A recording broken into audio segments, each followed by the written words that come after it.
बिस्मिल्लाहिर्रहमानिर्रहीम। अस्सलाम वालेकुम। अल्लामा इकबाल ओपन यूनिवर्सिटी इस्लामाबाद की तमाम तर मालूमात के लिए welcome to my YouTube channel computer and technical education by Hafiz Waseem. आज मैं आप लोगों को असाइनमेंट लिखने का तरीक़ाकार और इससे मुतल्लक जो भी हदायत है वो मैं आपसे आपके साथ शेयर करता हूँ। तो चलिए चलते हैं असाइनमेंट लिखने के तरीक़ाकार की तरफ।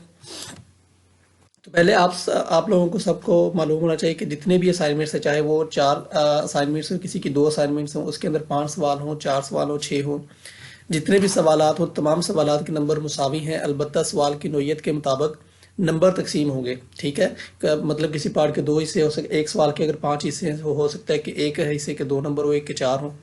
तो इस तरह हर सवालात के नंबर तो मुसावी हैं, लेकिन उसके नंबरों की तकसीम अलहदा होगी। अब दूसरी चीज़, सवालात को तवज्जो से पढ़िए और सवाल के तकाजे के मुताबिक जवाब को तहरीर करना। आपने जो भी असाइनमेंट के अंदर लिखा गया, मैंने अब आपको असाइनमेंट का शेड्यूल और असाइनमेंट आप क्वेश्चन पेपर आपने कहाँ से हासिल करने वो मैंने आप सबको बता दिया था, वो आप मेरी वीडियो के अंदर देख सकते हैं। तो आप लोगों ने किताब से देख के या जो भी आप लोगों को बुक्स मिली हों, मैटर कैफ़े वाले और बीए वाले जिनकी किताबें आती हैं, वो वहाँ से चेक करके अपना असाइनमेंट लिख सकते हैं। इसके बाद अब जो लोग बीएड, एमए, एमएससी और इससे आगे जिनकी असाइनमेंट्स ऑनलाइन जाती हैं, उन लोगों के लिए ज़रा ये तवज्जो का है कि हाथ से तहरीर शुदा या स्कैन की गई इम्तहानी मशक़ें कबूल नहीं की जाएंगी। आप लोगों ने एक चीज़ जहन में रखनी है कि अगर आप लोगों ने हाथ से मशक़ लिख ली, फ़र्ज़ किया आपकी कोई मशक़ थी, आपने उर्दू में लिखनी थी, आपने वो पेपर के ऊपर लिख ली, तो आप लोगों ने उसको स्कैन कर लेते हैं। अब स्कैन करने के बाद आप लोग वहाँ डायरेक्ट अपलोड नहीं कर सकते। इसको अपलोड करने का क्या तरीक़ाकार है? अपलोड करने का तरीक़ाकार है कि आप लोगों को इस मशक़ को पीडीएफ की फ़ाइल या वर्ड की फ़ाइल के अंदर अपलोड करना होता है। तो इसके बारे में मैं आगे चल के आपको बताता हूँ क्या करना है। सिर्फ उर्दू और अरबी में अपनी मशक़ें हल करने वाले तलबा अपने हाथ से लिखी हुई मशक़ें स्कैन करके अपने एलएमएस पोर्टल पर अपलोड कर सकते हैं। फ़ाइल का ज़्यादा से ज़्यादा साइज़ 5 MB होना चाहिए, बहुत अहम है। इसको आपने ज़हन नशीन कर लेना है कि फ़ाइल का ज़्यादा से ज़्यादा साइज़ 5 MB होना चाहिए। ठीक हो गया। तो चलिए चलते हैं आगे मज़ीद हदायत की तरफ। हाँ जी, टाइप की गई इम्तिहानी मशक़ें वर्ड या पीडीएफ फॉर्मेट में एलएमएस पर बर वक्त या मुकर्रर तारीख से कबल अपलोड कीजिए। ठीक है, तो आप लोगों ने इस बात को भी ज़हन नशीन रखना है कि जो भी आपकी इम्तिहानी मशक़ें टाइप की गई हों या वर्ड के फॉर्म में हो, तो उसको आप लोगों ने अब ये चीज़ आपने जहन में रखनी है कि अगर आपने जो चीज़ मैंने आपको पीछे बताया था, मैं आपको बताऊँगा कि अगर आपने अपनी डॉक्यूमेंट्स लिख लिए हैं, अब आपने उसको तस्वीर बनानी है, तस्वीर बना के अब आपने उसको क्या करना है, पीडीएफ की फॉर्म में तब्दील करना है। अब 2 चीज़ें इसके अंदर, या तो आपके मोबाइल के अंदर अक्सर होता है कैम स्कैनर, जो इनके पास एंड्राइड मोबाइल उनको पता होगा कि कैम स्कैनर होता है, उससे आप तस्वीर बनाते हैं, एक तो तस्वीर साफ़ आ जाती है और दूसरी उसको जब आप शेयर करते हैं तो वो पीडीएफ की फॉर्म में भी आ जाती है। तो या फिर आप लोग सारी तस्वीरें इकट्ठी करें, तस्वीरें इकट्ठी करने के बाद आप उनको अलग अलग इंटरनेट के ऊपर जाकर पीडीएफ के फॉर्मेट में बना सकते हैं तस्वीरों को। इसका तरीक़ाकार भी मैंने बताया, वर्ड को पीडीएफ के फॉर्मेट में बदलने का भी तरीक़ाकार मेरी वीडियो में मौजूद है और इमेज को पीडीएफ के फॉर्मेट में बदलने का तरीक़ाकार भी मेरी वीडियो में मौजूद है। आप जो मर्जी तरीका अप्लाई कर सकते हैं, चाहे आप कैन स्कैनर्स के ज़रिए से पीडीएफ फॉर्मेट में बना लें, चाहे वर्ड के ज़रिए से बना लें।